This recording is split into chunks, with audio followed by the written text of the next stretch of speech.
Welcome to the Calm Analytics channel. I'm Boris Tiesenghausen. Today is June 17th. Here are the main news stories at this moment. The armed forces of Ukraine have seriously targeted Crimea and the bridges to Crimea, striking even small crossings. Last night, they destroyed two more such crossings near the village of Stavki and in the Voenka area. Basically, there are no intact bridges left there anymore. Crimea is being closed off, and on the other hand, a record-long line has formed at the Crimean Bridge for those leaving Crimea. In other words, Crimea is rapidly emptying out, but more on that a bit later. It's about St. Petersburg. The authorities of St. Petersburg explained the restrictions on fuel sales by citing logistical problems and increased demand. So once again, it's the Russians who are to blame.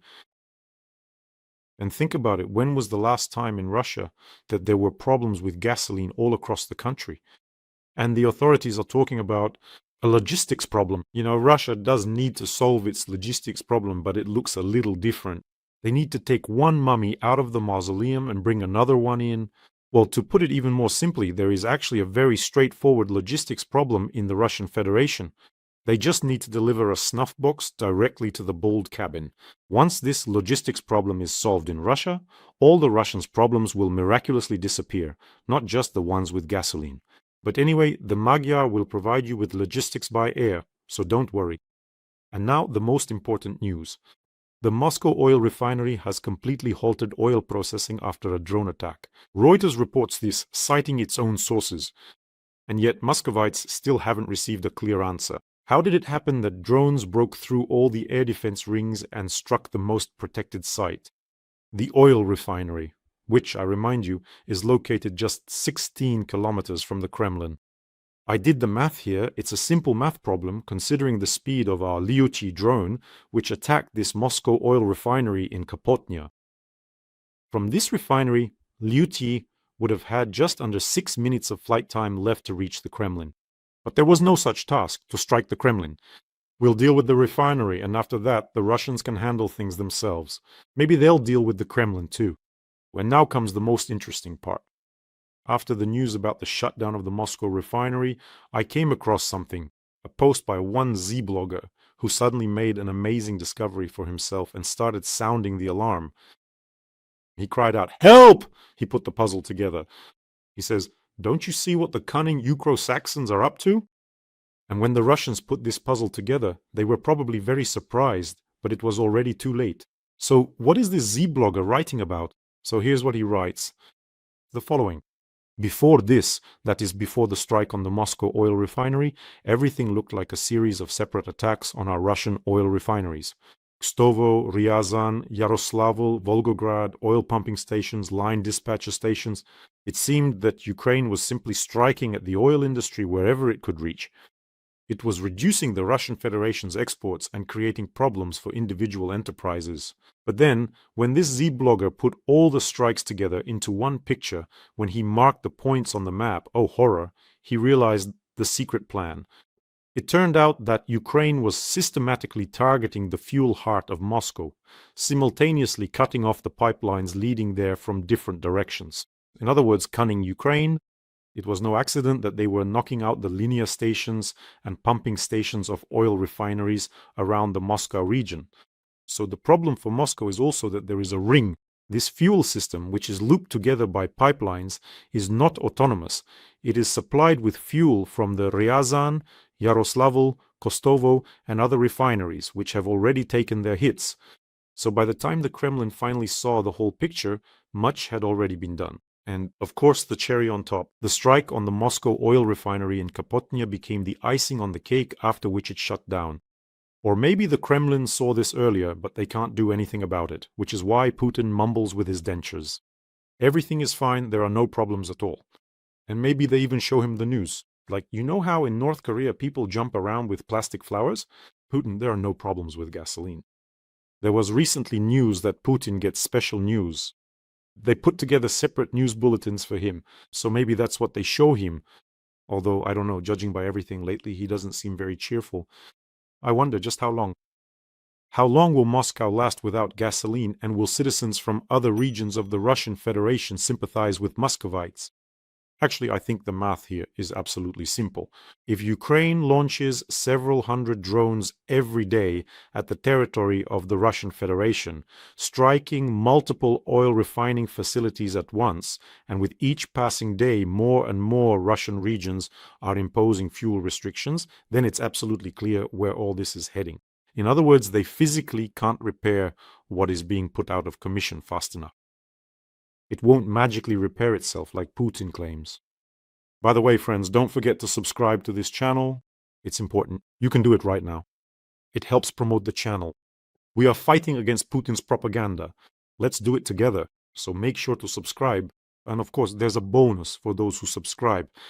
As soon as you subscribe to the channel, you'll notice your hair becoming soft and silky, so go ahead and subscribe.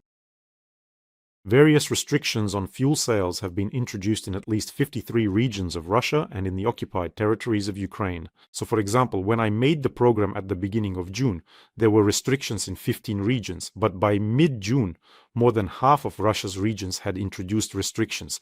Everything is under control, don't worry.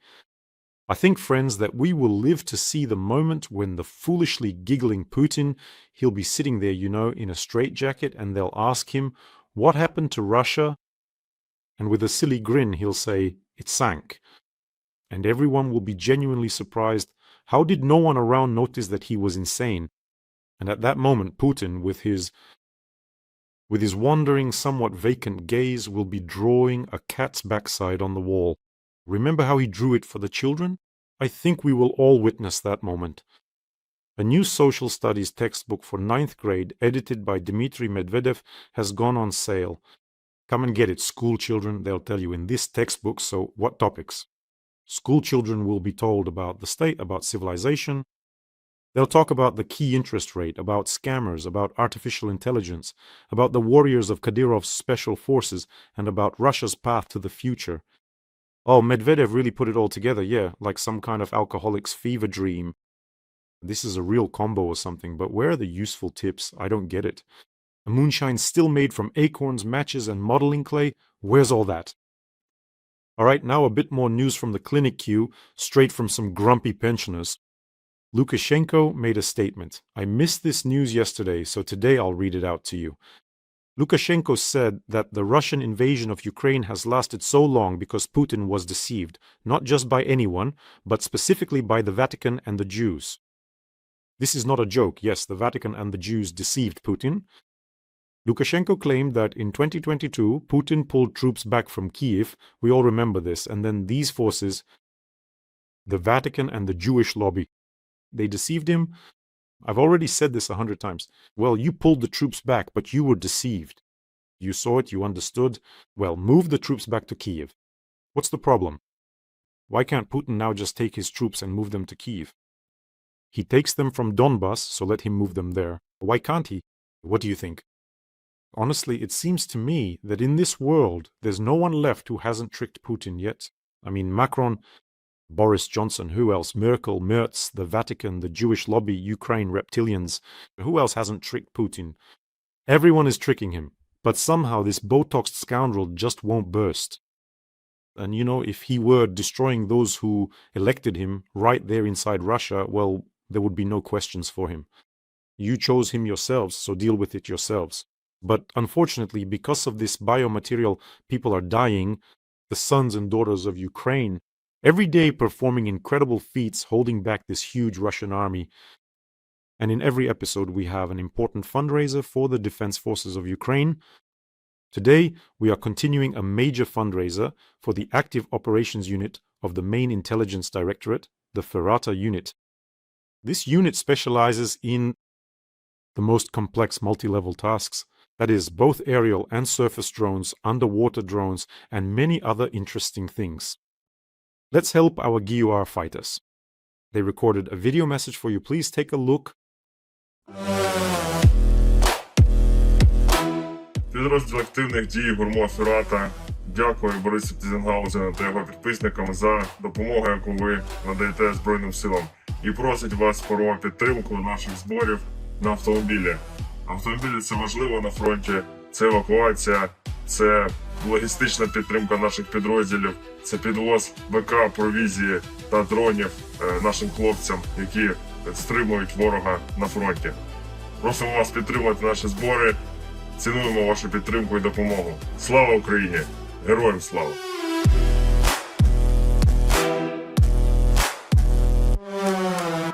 Let's help our fighters. The link to the fundraiser is in the description of this video. There are Mono and PayPal options for those who want to help from abroad, and there's always a QR code in case you're watching on another channel.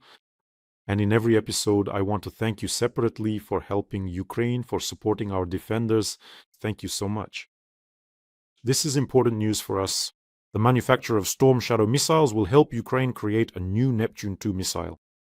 The European company MBDA, which produces the Storm Shadow cruise missiles, has signed a memorandum of cooperation with our side, the Luch Design Bureau for the development of the new Neptune 2 cruise missile. And the company also stated that they possess the necessary technologies and engineering expertise as well. Overall, cooperation with the Luch Design Bureau should speed up the development and implementation of this missile of ours. How do you like that for demilitarization, Putin? Not enough? Well, here's another addition to your so-called demilitarization of Ukraine. The leaders of the G7 countries at the summit in France agreed to support Ukraine and strengthen sanctions against Russia. This follows from their joint statement. Moreover, this G7 summit didn't just produce some general rhetoric, but a concrete result. That is, our air defense will be strengthened, as well as interceptors and long-range systems, which we will produce together. And the expansion of licenses for weapons production in Ukraine is also being considered, including, among other things, Patriot interceptor missiles, right on the territory of Ukraine. This is the main signal. In other words, it's not about deliveries, but about relocating production facilities, about integrating Ukraine into Europe's defense system. And we see that Kiev's dependence on Western supply lines is decreasing structurally, not just temporarily. In other words, we will be producing together. This is probably what Putin was afraid of. So this is what demilitarization looks like. But there is also good news for Russians, so to speak, of course. The Kremlin wants to sell a rare earth metals deposit in Siberia, which is located in India. We are talking about one of the largest rare earth metal deposits in the world, the Tomtor deposit in Yakutia. That is, the Indian state mining company is currently negotiating with the Russian oil giant Rosneft. And in turn, Russia is offering India not only rare earth metals, Indian state companies are also considering the possibility of acquiring Russian coal assets. Can you imagine? Russians are so afraid that the evil and terrible West will come for their resources, but at the same time, Putin himself is giving these resources away. He's giving them away himself. Well, as for Siberia, the vast areas of land leased out, the logging by China, everyone knows about that, and now India as well. They've joined the game. Come and get it, as they say, an unprecedented giveaway. Russia is like a burning supermarket where Putin is just squandering everything. Everything must go now as long as there's something to throw into the furnace of war. Russians will, of course, pay for it later, but right now no one cares. And the news from Crimea just keeps getting better and better. In Crimea, riding mopeds and motorcycles at night has been banned because their sound is similar to that of drones. This in turn causes confusion for Russian air defense crews. So, riding mopeds at night is now prohibited. This isn't quite the life the occupiers imagined in Crimea, is it? There's no gasoline, no tourists, the season is a failure, and now there are even some partisans riding around on mopeds at night. In fact, a real witch hunt has started in Crimean chat groups, so if someone notices, they notice that a few minutes before the drone alert, some group arrives on mopeds, races around, makes noise, scares everyone, and then disappears somewhere. This is absolutely serious. So it's some kind of pro-Ukrainian partisan group on mopeds, and now they're being hunted down there. I think it's just paranoia, a kind of general panic. They're already catching moped drivers, and you wouldn't want to be in their shoes right now. And they're trying to punish them somehow. Meanwhile, demand for vacations in Crimea has dropped by 50% compared to the previous month.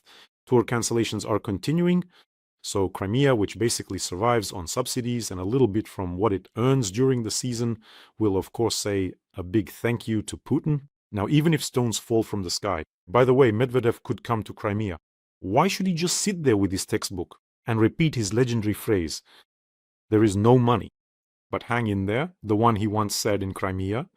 Now you can play that video of Medvedev for fans of the Russian world first thing in the morning. Also, in Crimea, they are preparing to declare a state of emergency.